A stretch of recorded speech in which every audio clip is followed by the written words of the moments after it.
दोस्तों नमस्कार। इस समय मैं जौनपुर ज़िले में मौजूद हूं और कोर्ट में हम लोग हैं। जैसा कि आप लोग जान रहे हैं, अनुराग हत्याकांड, अनुराग को 3 से 4 महीने लगभग हो गया है। अभी आज तक उसका कोई न्याय उसको नहीं मिला और प्रधान जी जो है बार बार तारीख पड़ रहा है और कोर्ट का चक्कर लगा रहे हैं। इनसे थोड़ा सा जानने का प्रयास करेंगे। आज यहाँ पे तारीख था। प्रधान जी, आप तारीख पे आए थे? आज हम सुबह लगभग 2:15 बजे तक आ गए थे। तो अंदर गए कोर्ट में गए तो एक महिला पेशकार हैं, उनसे मेरी बात हुई तो यही कहीं कि भैया 17 तारीख को तारीख मिल गई। हम कहें क्यों, आज कोर्ट नहीं चलेगी क्या? तो कह रहे थे कि नहीं भैया, ऐसा है कि कोई वकील का मृत्यु हो गया है, इसी कारण कंडोलेंस हो गया है।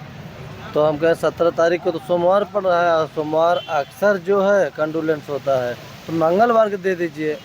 तो कहें कि भैया ऐसा है कि मंगलवार को एक न्यायिक कोर्ट है, उसमें तहसीलदार साहब बैठते हैं, इसी कारण जो है सोमवार को दिया गया है। तो हम कहे चलिए ठीक है, सोमवार को ही आएंगे हम, क्योंकि अब जब मृत्यु हो गई है तो उसमें भाई कोई कुछ नहीं कर सकता है ना।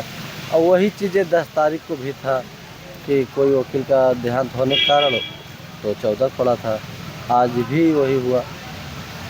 इसी तरह से आप को डेट मिलता जा रहा है, आप चक्कर लगाते जा रहे हैं। देखिए, अब मृत्यु की वजह से तो डेट भाई पड़ गया है, लेकिन जैसे 5 तारीख को डेट था तो हम तो कहेंगे उसी दिन तहसीलदार साहब को थोड़ा निर्णय दे देना चाहिए। इतना डेट देने के बाद भी आप वकील साहब को आप जो है कहने पे डेट दे रहे हैं, तो अभी नहीं जानकारी था कि नहीं कोई की देहांत हो जाएगी। फिर भी हम कहे चलिए 17 तारीख को भी देखा जाएगा। और एक चीज़ और आपके चैनल के माध्यम से हम बताना चाहेंगे कि जैसे राजेश, रमेश और लालमोहन, लालता जैसे एक जेल में हैं, जो भी यहाँ रणनीति कर रहे हैं, बैठ के एक जगह मीटिंग कर रहे हैं, तमाम लोग जा रहे हैं उनसे मिलने के लिए, जो तो वो लोग जो बाहर आ रहे हैं तो तमाम बात कर रहे हैं। तो उन लोगों के माध्यम से हमें भी सूचना मिला कि देखिए 16-17 साल 16 सॉरी आप भी जान लीजिए कि 16-17 साल का वो लड़का अनुराग था, उसका गला काटे हैं। और यहीं जौनपुर में जेल समझ लीजिए घर से, उनके घर से 7 से 8 किलोमीटर दूरी है। अब वो लोग ये सोचते हैं कि हम अपने घर में बैठे हैं, क्योंकि यहाँ ऐसी मीटिंग कर रहे हैं। तो हम तो ये कहेंगे आपके चैनल के माध्यम से और कप्तान साहब से निवेदन करेंगे कि इनको 4 जिला या तो 4 प्रदेश भेजा जाए, ताकि यहाँ कोई मीटिंग न कर पाएँ। यहाँ अगर मीटिंग करने से बाहर के लोग जा रहे हैं मिलने, नाते रिश्तेदार मिल रहे हैं, तो कुछ भी करवा सकते हैं, क्योंकि ऐसे किस्म के व्यक्ति हैं। तो हम तो यही चाहेंगे कि इन लोगों के अन्य जिला भेजा जाए, ताकि वो सब का अलग अलग अगर रहेंगे तो संपर्क नहीं होगा, तो कोई रणनीति नहीं बना पाएंगे। देखिए, रणनीति बनाने के लिए देखिए वो राजेश अपने ड्यूटी पे था, लेकिन उसकी क्वालिटी ऐसे निकली, पूरा रणनीति वही रचा था। तो इस समय एक जगह हो गए हैं, तो उन्हें रचने में देर भी नहीं लगेगा। तो हम चाहेंगे अन्य जिला चले जाएं। अब देखिए, उस दिन कोर्ट में पत्रकार भाई पूछे उनसे, तो कह रहा था कि हमें कुछ मालूम ही नहीं है। लालतवा यही कह रहा था, हमें कुछ मालूम ही नहीं है। और उनके जो अनुराग का गला काटा है, तो कहा गया कि पत्रकार महोदय पूछे उनसे कि ये बताइए कि गर्दन आप ही काटे हो ना, आप ही काटो। तो कुछ बोल नहीं रहा था, कह रहा था कि जाके वकील से पूछिए। वकील पढ़े लिखे होते हैं, LLB किए रहते हैं और बुद्धिजीवी भी होते हैं, तो ये थोड़ी कहेंगे नहीं जाइए आप गला काटिए। लेकिन वो क्या, उसका एक लैंग्वेज यही था कि जाके वकील साहब से पूछिए। जैसे वकील साहब तो कहे हैं नहीं, लेकिन उसमें इतना दर्दनाक काम वो किया है, आपके कैमरे के सामने से मुंह भी छुपा रहा था। देश विदेश प्रदेश पूरा देखा, सब देखा, और सब गाली दे रहे थे। देखिए प्रधान जी, जो ये बहुत बड़ी बात कह रहे हैं, ये कह रहे हैं कि चारों एक ही जगह हैं। ये बात तो सही है, चारों एक जगह हैं, तो वो तो अपने घर में ही हैं, उनको लग रहा है घर में हैं। उनको अलग अलग जिले में, प्रधान जी का कहना है उनको चारों को 4 जिले में किया जाए, ताकि वो लोग ये जो है फिर से एक कोई अपना न रखने पाए। देखिए, अगर एक जगह रहेंगे तो उसमें अनुराग के पिताजी परिवार को डर बनी हुई है। हम लोग भी भैया देखिए उनके साथ में हैं, आगे आगे हैं, तो वो रणनीति करके कुछ भी करवा सकता है, क्योंकि वो बहुत अलग ढंग का व्यक्ति है। और निवेदन करेंगे ये यहाँ से दूरी बना लें। और एक चीज़ बता दें कि जो तारीख पड़ रही है, ये चीज़ें बर्दाश्त के बाहर अब हो रही है। बता दें आपको कि बार बार सिर्फ तारीख मिल रही है। आज 3 साढ़े 3 महीना हो गया, चौथा महीना पूरा होने वाला है। समझ लीजिए कि दौड़ते दौड़ते सिर्फ तारीख मिल रही है। अगर एक एक कदम हम लोगों को उस फाइल को देख के अगर किए होते, तब ले अब तक निर्णय मिल गया होता। सिर्फ इतना तारीख पे सिर्फ 2 काम हुआ है। क्या हुआ है कि बस लेखपाल की गवाही जिरा हुआ है। और एक चीज़ कि उस दिन तहसीलदार साहब देखने के बाद यही कहें कि एक मौका और दे रहे हैं, जो साख जुटाना है जुटा लीजिए। अच्छा, जब 5 तारीख को होता है तो कहते हैं कि 10 तारीख को या हम खारिज कर देंगे, मतलब लास्ट फाइनल था और आपके साथ कुछ जनता भी आती है। फिर 10 तारीख को भी तारीख पड़ जाती है, तो इसके बाद क्या आप लोगों को आक्रोश या गुस्सा नहीं आता है जिलाधिकारी के ऐसे बयानों पर? देखिए, आज बता दें कि उस समय हमारे ग्राम सभा के लोग बहुत लोग आए थे। अब बहुत क्रोध में सब जान लीजिए कि बहुत मायूसी में लौट के गए कि आज उस दिन बहुत आस लगा के आए थे, क्योंकि तहसीलदार साहब के कहने की वजह से। और बता दें आपको कि हमारे ग्राम सभा के लोग सुबह रोज़ आते हैं, यही कहते हैं कि भैया कहिए तो है ईंटवा उखाड़ के हम लोग 1 घंटे के अंदर फेंक दें। लेकिन हम कहते हैं नहीं, कानूनी प्रक्रिया से हम लोग ही गिराएंगे, लेकिन कानून प्रक्रिया से। जैसे हम लोगों के भी हम प्रधान अगर हैं ग्राम सभा के, तो हम लोगों को समझ संविधान में है जो सरकारी ज़मीनें हैं, ग्राम समाज की ज़मीन है, जैसे घुरगड्डा हो गया, खरिहान हो गया, जो भी जीएस की ज़मीन है, जो भी सरकारी ज़मीन है, बता दें आपको कि वो ज़मीन को हम लोग का इतना अधिकार है कि जैसे उसको हम लोग खाली करा के बता दें कि जैसे बाउंड्री करा देंगे, उसमें खेल मैदान बना सकते हैं। और जैसे कोटेदार अपना राशन बांटते हैं घर पे, वो भी दुकान है हम लोग के अंडर में, हम लोग सरकारी ज़मीन में दुकान भी बनवा सकते हैं, ताकि कोटेदार साहब अपना वहाँ राशन गिरा के आराम से गांव वालों को बांट सकें। और स्वास्थ्य केंद्र भी बनवा सकते हैं, घुरगड्डा बनवा सकते हैं, बर्मी बनवा सकते हैं, मतलब तमाम सरकारी चीज़ें हम लोग बना सकते हैं। लेकिन एक बात बता दें आपको कि वो ज़मीन सरकारी है, क्योंकि हम उसको चिन्हित किए हैं और कराए हैं। क्योंकि आज के डेट में देखिए उस पर लिस्ट चिपकी थी, उस मकान पे क्यों चिपका था कि वो सरकारी में था। उसमें जुर्माना भी लगा था, उसमें जुर्माना भी 76,000 रुपया कुछ लगा है। तो जैसे वो चिन्हित किया है, वो सरकारी ज़मीन है, बंजर में है। और हम लोगों का भी एक संविधान में है कि हम लोग एक बैठकर कार्रवाई लिख के ग्राम सभा को दस्तखत करा के, और तमाम उस पर दस्तखत होगी। ये आपको जब कोर्ट मांगेगी तो हम उस फाइल को हम पेश करेंगे। अभी तो बताना बहुत ज़रूरी नहीं है, लेकिन एक बार बता दें, वो मकान हम लोगों को भी अधिकार है गिराने का, और अपने कानूनी प्रक्रिया से वो मकान गिरेगा। और जी, आप तो संविधान का इंतजार कर रहे हैं प्रशासन के द्वारा जो है, आप अभी कितने दिन तक इंतजार करेंगे? भैया, हम संविधान की बात ये किए हैं कि हम लोगों का भी अधिकार है। कहने का मतलब कि शासन प्रशासन तो अपना कानूनी कार्रवाई कर रही है, लेकिन हम लोग जो ग्राम प्रधान होते हैं उनका भी अधिकार होता है ग्राम सभा की ज़मीन पर। अगर प्रधान हैं तो ग्राम सभा का ग्राम समाज के मालिक होते हैं। अगर किसी का मकान भी बना है तो इतना प्रधान को इतनी पावर रहती है और इतना अधिकार रहता है कि उस मकान को गिरा सकते हैं और कोई भी सरकारी चीज़ बना सकते हैं वहाँ पे। जिस तरीके से आपने जैसे खेत में सड़क निकलवा दिया, उसी तरीके से अगला निशाना घर पे। देखिए, सड़क जो 40 साल से वो जोत रहे थे और स्कूल की ज़मीन थी वो निकलवा दिए हैं, और टारगेट घर का है। आज आपके चैनल के माध्यम से हम बता रहे हैं, देश दुनिया को, प्रदेश को बता रहे हैं, भारत को बता रहे हैं कि टारगेट है तो गिरेगा। कितने दिन तक इंतजार करेंगे? जिस तरीके से देखिए- तारीख पे तारीख पड़ रही है और आप लोग दौड़ते दौड़ते आज जो आपके चेहरे से लग रहा है कि आपको भी अंदर से गुस्सा आ रहा है। देखिए, अब बता दें कि अगर दीपावली को हमारे घर दिया नहीं जला है तो होली अगर बीतेगी तो ज़रूर इतना हम लोग तो करेंगे ही कि थोड़ा सा शांति मिलेगी और टीका लगा के हम लोग पैर छू के आशीर्वाद बुजुर्गों से लेंगे। अब इतना भी आप समझ जाइए कि इसके बीच में कब क्या हो सकता है। प्रधान जी, आप कह रहे थे कि जो है हम सब कागज तैयार कर चुके हैं, अगर कानूनी प्रक्रिया से नहीं होगी तो हम उसको गिरवा देंगे। ज़रूर गिरवाएंगे। आपके चैनल पे बोल रहे हैं कि वो गिरेगा मकान। हमारी भी फाइल तैयार हो गई है 95%। अगर इतनी तेज़ 95% हमारी फाइल तैयार हो सकती है तो सोच लीजिए 5% आँख पलकने उठने में वो 5% वो तैयार हो जाएगी।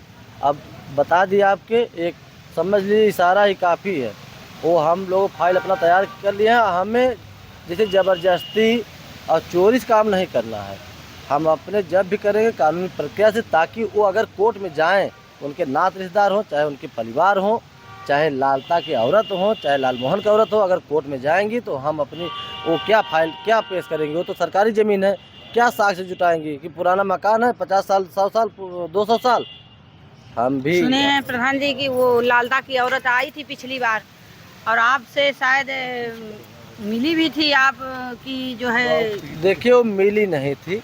और एक बात देखिए, हम छोड़ दें, बता दें आपको कि जैसे उन लोगों को परिवार या नात रिश्तेदार अगर वो सब अगर जाएंगे कोर्ट में तो कोर्ट में वो सब हमारे फाइल से कभी पूरे जीवन नहीं बीस हो सकते हैं, क्योंकि वो ग्राम समाज की ज़मीन है, हम लोग अधिकार है और होना तय है और गिरेगा। ये बता दे रहे हैं आपके चैनल पे, गिरना एक नहीं कई हजार कई लाखों % है, गिरेगा। और जो कह रही हैं आप, मुलाकात मेरी नहीं हुई थी, मैं आया था उस दिन कोर्ट में, तो उस दिन 5 तारीख को, तो हम उसको देखे नहीं। हमारे साथ में पवन शिवम थे और लोग थे। सब देखने के बाद तो कहें भैया जैसे वैसे ही लग रहे, तो हम आके देखे उसको पास से और देखे और कहें कि हाँ यार ये तो वही है, लालता की औरत आई है। और सोच लीजिए उसको शर्म नहीं आ रहा है कि एक सरकारी ज़मीन के लड़ने के लिए वो आ रही है और किसी का बेटा गला काटा गया और उसका तनिस भी तरस नहीं है, तनिस भी उसके अंदर शिकन नहीं था। वो तो जान रहे कि हमारा 2 बेटे हैं तो बंद हैं, संबंध क्या है समझ लीजिए, वो घर में है। और एक चीज़ उसका हम वीडियो बनाए थे, आपके लोगों के चैनल के माध्यम से पूरा देश दुनिया देखा भी, और यहाँ पे आके वो समझ लीजिए कि सर माना चाहिए उसको, बहुत सब गाली दे रहे थे।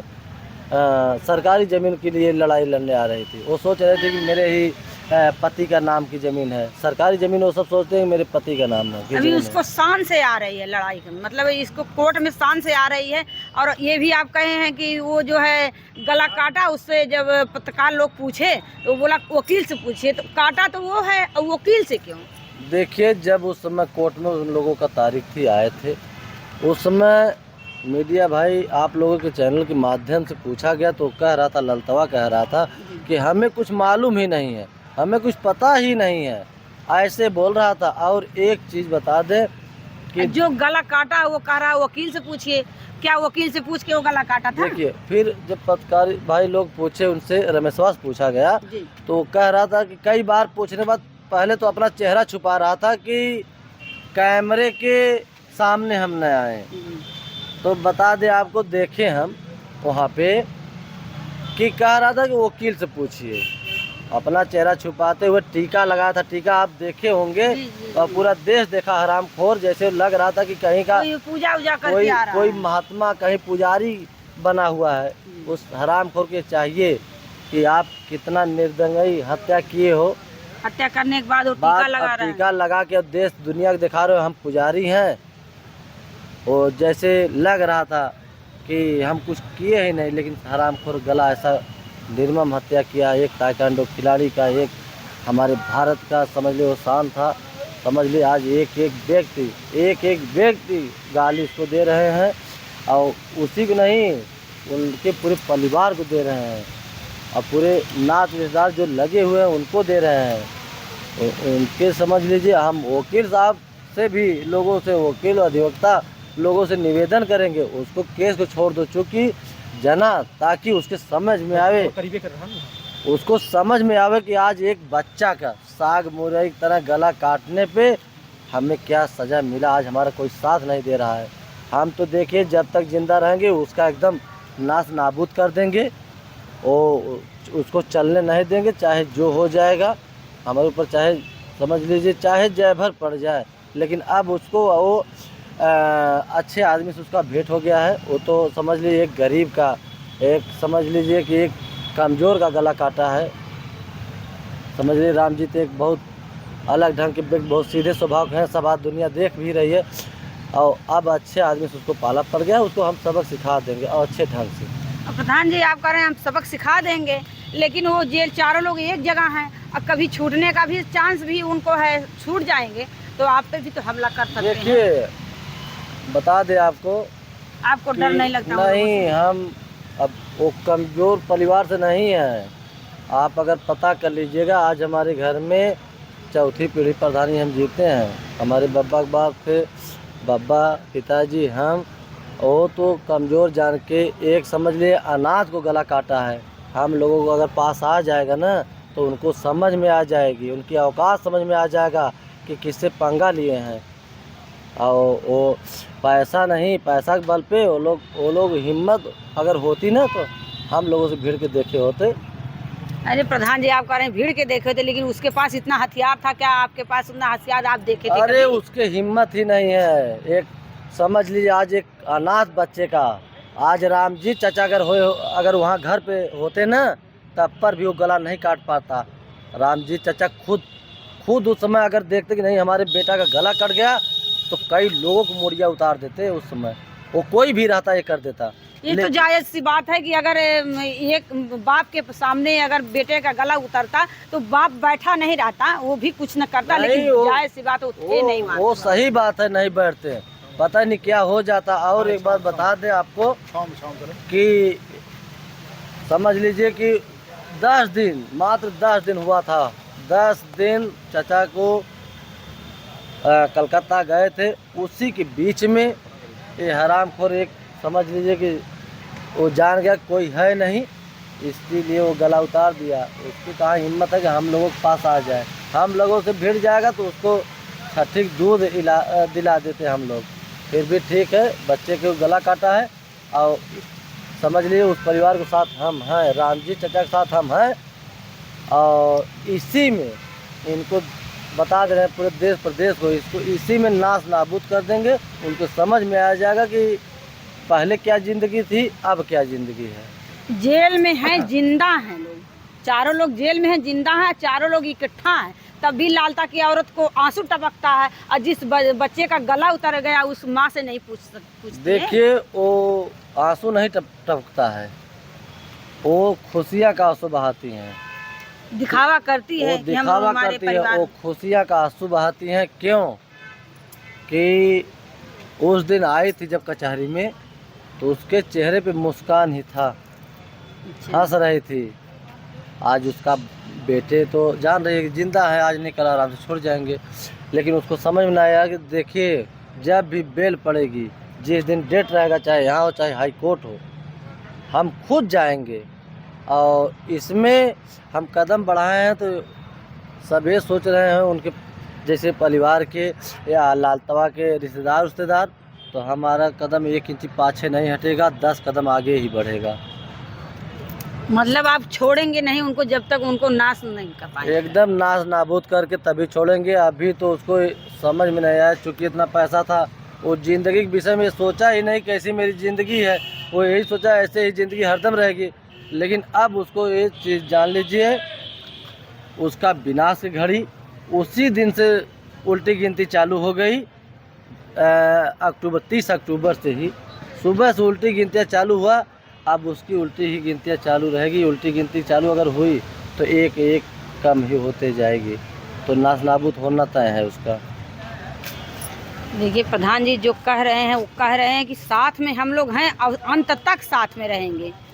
और देखिए कब तक ये प्रधान जी अपना जलवा दिखाते हैं, मतलब घर को गिरवाते हैं। इनके हाथ में है प्रधान जी खुद कह रहे हैं कि मेरे हाथ में है, मैं कागज तैयार कर रहा हूँ और तैयार करने के बाद घर को गिराऊंगा। इसी शब्दों से जय हिंद।